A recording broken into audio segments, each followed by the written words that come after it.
like this definitely turns it around. All right, here's your Los Angeles Gladiators. Matthew Kevster and Patiphan start in here. And with Funny Astro, of course, coming in at support. And Lee Jung Tao is going to be our first map supporter, so that should start to inform the discussion here. I mean, this team looks squeaky clean, incredibly solid. Obviously, they're the most dominant team that we saw through the kickoff clash here for a very good reason. Patiphan's really developed into a legitimate threat. Shooters looks, you know, terrifying no matter what he's playing. I think the tank matchup here is probably quite interesting just because, Matt, of how we've sort of seen Kalios' hero pool look fairly slanted towards those sort of less mobile tank heroes and not so much, you know, towards maybe high mobility like Winston Doomfist. So I'm very curious to see where Kalios goes here. But again, we know that Reiner's good for anything, right? Mix. And going up against a team that is not the most coordinated is Vigilante with a nice dodge getting out of the way.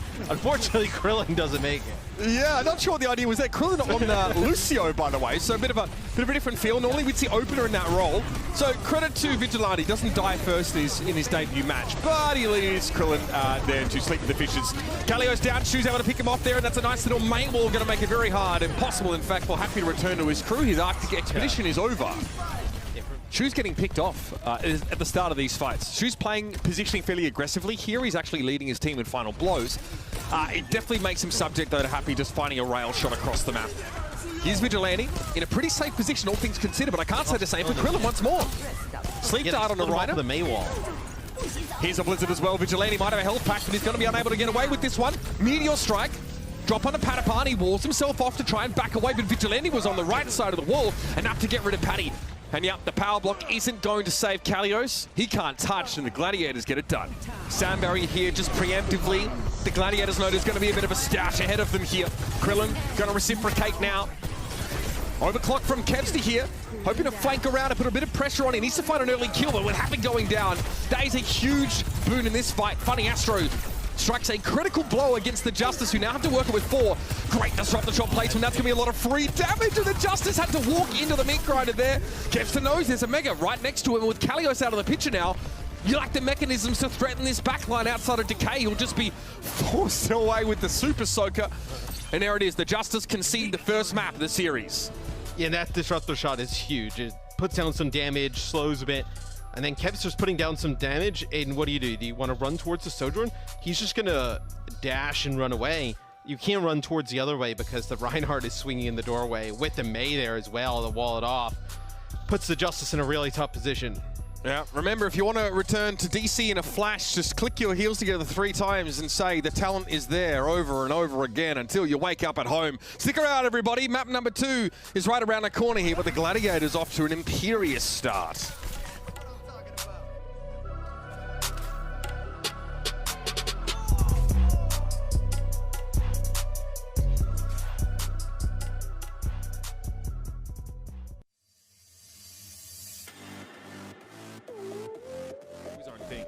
Try and negotiate some space and some picks here in the back line, sort of on his own. Again, though, look, this is you're dealing with this, man. Like, Patiphan just takes Happy's head clean off at the start of the round. Didn't even need Goku to put him in a headlock to secure that hit. And away we go. That's 2. My man's on a roll, and he knows it. And they just bypass Kalios. Like, they don't even think about diving Kalios. They don't even Discord him. They just run right by. A long way for the cart to push. Patiphan playing... Wait, what? Patiphan playing extremely aggressively for the high ground here. Disrupt the shot also to clear some space. Oh, that's just not okay. It's wrong. And Happy is going to make sure there's some justice in the world. We know Kevster is really lethal on this particular hero, but hard to do much with a Nanoblade there when your target gets nanoed. Sometimes though, you just get pickoffs. Yeah, Kevster's been able to get some picks on players just without the blade in general. That's how they ended up taking the second checkpoint, right? Kevster got an early pick off the start, and now it looks like they're going to be able to push this all the way, near the end, off of the back of one as well. Reiner's going to get out. That is tremendous. Yeah, he was discorded and by it as well. It's such a golden opportunity to find a kill, but the players weren't really there for the Justice to follow up. Overclock from Patiphan. A little patchy, if I'm honest. Okay, you had better respect Vigilante here. Patiphan having to play a little bit safer now. Yeah, got to watch out for the Hyperspheres in this corner. I mean, this guy is living on the edge, and Happy puts him to bed. Oh, he was so close to living. Reiner's actually going to use Prime. No! Bring the card on it. No, again! Another C9 that hits just... Happy is a very good player. Like, we know that. Like, Patiphan has had a really strong series on the Sojourn thus far. And as I said, able to take out Krillin. Is Happy able to get one? That'll be Patty using the overclock. What is this? He's just trying to challenge. I mean, he knows they need a pick. They need some type of kill to stop the push. Oh, he gets it as well. You can see just the pure force of will from Patiphan. He says, I have to do this. I must find a pick, and so it is so. That's huge. It's going to be a play from Kevser and Reiner that ends up... He lives through that. That's a nano. It's a nano on the Krillin. Vigilante. It's turned into a crime-fighting pancake. What is going on? You've got to get back. You've got to get back to the card. Come on. Patiphan. No idea. He's done it. Oh my lord, a C9 from the Gladiators is Decay. Just breaks their spirits. Again, just ignoring Kalios until he's forced to commit. Just like this. And here, Kevster, he's in the backline, finds a huge stick, and whoop, all of a sudden, no healing for the Justice. You cannot ask for much more than that, Matt. That's a two-player dive executed flawlessly. A minute 22 on the clock. Happy very close to the right here, but he's getting burnt down! Oh, the man! He did not use overclock at the very least here, but the Justice, the rest of them may be forced to use these ultimates, and so they do. Nano for Vigilante, again. Kalios had to use his, and Decay's Pulse. Kept to the only casualty, and that's lovely awareness from Reiner. Vigilante almost gets away with that too. Then the jump pack damage, and then a little bit of the extra damage, plus some teammate stuff. He's dead. Oh my! Just gets Decay around the corner. That's huge.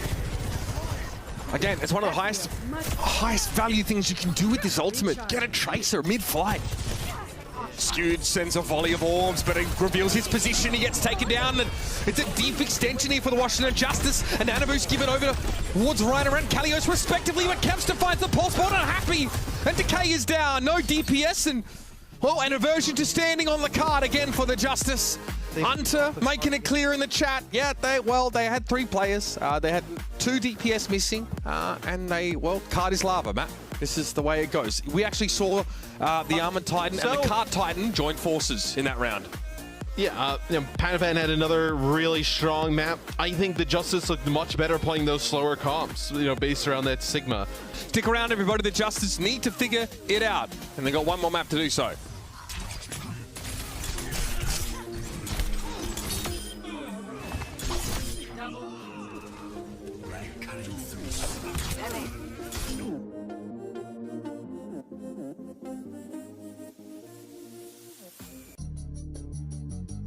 The wrecking ball? Yeah. What will it be though? Pardon? Yeah. All right, looks like Pork's back on the menu, boys. Reiner's on the Roadhog. Obviously Roadhog we do not see often in Owl. This isn't your bloody quick play games. Yeah, I know. Reiner just took a drink after getting anti. I'm saying it was on purpose. To even just come out and make a play is All right, Krillin able to survive a little of the time, but the Gladiators are getting baited into walking into the inside building, and they're getting caught. Reiner looking like confused. So now as he gets corralled. The Tracer? Kevster goes over to the Tracer. So, okay, so we do have a Wrecking Ball in play. You'll have On stay on the Widow. This is probably easier for the Wrecking Ball, the Widowmaker to play with. Just creates a little bit more space. Drops out of line of sight. That's clean, but that's even cleaner. Arns finds yet another Tracer headshot. Unbelievable value. And now Max forced to play car, which means Arns Mac can take to the high ground. Oh no, Happy gets a flank there on Arns, though. Is able to take him out. And maybe he thought Zen was going to get dove there. Uses the Disruptor shot, and that's going to be the Transcendence. Yeah, and unfortunately for Happy, how much longer does that overclock last him? Does he have any rails left? Yes, Shu gets taken down as he comes out of that Transcendence here. Glad's down to 3, make it 2. Kevster removed, and Krillin will be sat on the card. Good finish from the Washington Justice. The Gladiators lose a lot of their time trying to attack first point. Kevster makes his way to the high ground. Walls here, and there's no counter. Decay taking a ton of damage, so much so that it's really dangerous for him to try and move the cart forward, but Happy, he's found the opening. Now you'll need this rally. The cart, please. Okay, thank you. Okay, Mag sends it forward. There's still a minute 12 on the clock. Bear that in mind. The Gladiators get in defensive positions and Happy is brought down. So a 4v4 with respawns coming back. First for the Glads, but that's a stick. Nice one. Arndt goes down.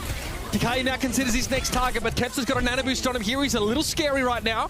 Kepster really just wants to be immovable for as long as possible. He sees Krillin. He forces the Transcendence out. That's high-value stuff here for the Gladiators. Can they back away? Can they avoid getting picked off with that healing in place? Shoe's already been taken down, but the Primal's there for Reiner. And he's going to stay asleep. The Justice managed to get it done. Right now, stick around, ladies and gentlemen. Map number 4 poses an opportunity for this reverse sweep attempt to continue.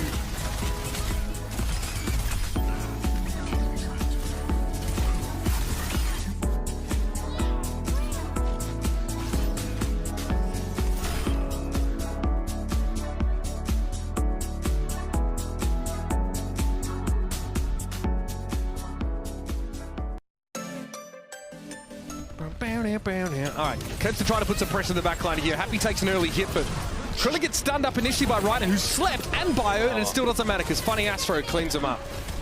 The Glads are back though, and this is all. Reiner cancels the punch there. He knows he gets nano, and he just wants to close the gap consistently. Funny Astro, meanwhile, just knocking heads together as Krillin again. Yeah. Taken to the scrapyard. And then this time, they kind of like, he uses the punch, goes a little bit deeper, then turns around and sees Krillin, lined off. Patiphan is, this guy's unreal. Well, this is how we were, before the season, right? Where like, people were playing like the alpha, and like teams were getting ready to scrim, and like talking about what was being played. A lot of teams were saying like, oh, Sojourn with like a Reaper, which you were just kind of like, oh, that doesn't really make much sense. We have Kepster in this round multiple times because you keep letting the bot move back to the middle of the map, son. Mag blown up there, railed from Patty. He has that overclock and he's ready to roll. That will be that. Only one player left on the bot here. That is Krillin, eventually brought down. And so fall the Washington Justice. A spurt of competitiveness in this last part of the series, but sadly, as is often the case, it is not enough. So, I think the Gladiators obviously, look good today. I don't think it was like peak Gladiators. Yep. Map 2 and 3, much better looks from the Justice. I know Vigilante, I think, had a really good first series in Owl. And then even here on Push, right? Honestly, the first part of the map, like the first fight and like push of the map was really what decided it. Like that was the Gladiators' best push the entire time. Right, let's talk about a player of the match. We don't often give this to people that get subbed out. Sometimes though, it's necessary, and I think in this case it is, right? Yeah. Patiphan really opened up a lot of key fights. I thought, they would look really comfortable, the Glads that is playing the Reiner May setup, Matt. And then when we saw Sojourn Midtown, great example. He opens his fight with 2 perfect picks and just paves the way for a Glads victory. It's just really clean play from him. Well, you see how difficult it was. Like, it was only one map, right? And, Ons comes in playing pretty cold, but you see how good Happy is on some of these, like, hit scan heroes on a map like Dorado. And with the way that Patty was playing throughout the entire series, whether it was, like, on a Sojourn or May, he was a huge difference maker. I felt like every time he got the overclock, he was picking up, like, a kill or two. Really a fantastic series. Yeah, big fan of this. Really nice railgun accuracy. Many of those, equating to insta picks with these headshots here, and he's finding it on people like Krillin, right? He's really able to punish backliners that are trying to play more aggressively. I think Happy tried to do much of the same thing, but I remind everybody at home that the floor for Sojourn's impact is quite high because there are so many of our pro players that are very, very good at playing sort of hit scan based roles, or if there's insta-kill potential, you're going to see this kind of stuff happen very often. So fantastic performance from Patiphan and the rest of the Gladiators here. Funny Astro. All aboard the Shoo train, everybody. I'm here joined now by, there you go, Shoo from Los Angeles Gladiators for the game break. Shoo, congratulations on the win. I mean, 3-1. I think it was a pretty decisive win for the Los Angeles Gladiators. However, I'm going to be honest, I was sort of running out of questions for the Los Angeles Gladiators because I talk to you guys often, but you guys were nice enough to, give me a question. So I do have to ask about the Dorado pick, the hog composition. What was, was that sort of a strategy that you guys thought of beforehand, or was it just, a spontaneous thing that you guys did? 일단 첫 번째 질문은 아무래도 이제 그 도라도의 이제 우리 또 글래디 팀의 호그픽을 좀 물어봐야 될 것 같아요. 어떻게 보면 좀 되게 재밌기도 한데 네. 이게 원래 좀 이제 연습이 돼 있던 건지 아니면 그냥 워싱턴 산대로 좀 그냥 재밌게 플레이를 하기 위한 거였는지 뭐였습니까? 저희가 스크림 때 이제 그 많은 그 좀 시도를 많이 했었는데 이제 스크림에서 좀 잘 먹혀서 이제 대회에도 좀 꺼내보자 해서 꺼냈는데 이제 생각보다 잘 안 먹힌 안 먹힌 경우 생각보다 잘 안 먹혔어요. 네, 저희가 좀 플레이 실수도 Alright, 하기도 했고 네 끝입니다.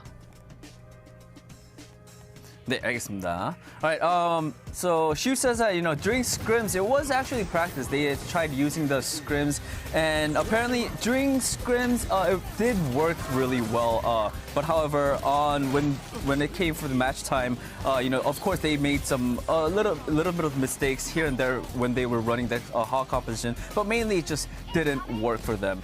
Alright, but I do think that it was an interesting pick. I love Hog. Go Roadhog. All right, next question.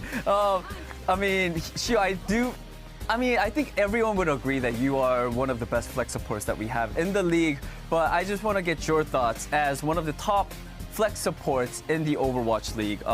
Who would you pick as your sort of your rival in the current meta and why? 자, 두 번째 질문은 이제 슈 선수 또 어떻게 보면 우리 리그에서 탑에 있는 좀 이제 서브 힐러 선수로서 지금 현 메타에서 라이벌 선수를 뽑자면 누가 있을까요? 라이벌이라는 건 딱히 잘 모르겠는데 이제 서브힐러 중에 잘하는 선수들은 이제 이번 시즌에 좀 되게 많이 들어왔다고 생각이 들고 이제 쇼크 있는 서브힐러 선수들이나 아니면 뭐 썰마제, 울트라 바이올렛 등등 이제 좀 괜찮게 잘하는 선수들이 많이 들어와서 전부 다 라이벌이라 생각하고 이제 저도 가끔 대회할 때나 이제 게임할 때 실수를 좀 많이 하는 편인데 그것만 좀 줄이면 이제 조금 더 탑 서브힐러가 될 수 있을 것 같아요. Alright. I'm gonna start off saying I don't know if all these people I could tell them or say that they're my rivals, but there are really good flex supports that came in this year. You know, players that are in the San Francisco Shock team, and also Sir Majed and Ultraviolet. I do consider them as sort of my rivals. And I also do mistakes. I also do think that during match times I make a lot of small mistakes, but if I could just sort of, as I play more games, sort of iron that out and correct those mistakes, I certainly do believe that I could definitely call myself a top flex support player. All right, Shu, that is it for the interview. Thank you so much for your time, and again, big congratulations on the win. 자, 이걸로 Thank 인터뷰 you. 마치겠고요. Bye bye. 오늘 인터뷰 너무너무 감사드리겠습니다. 감사합니다. 감사합니다.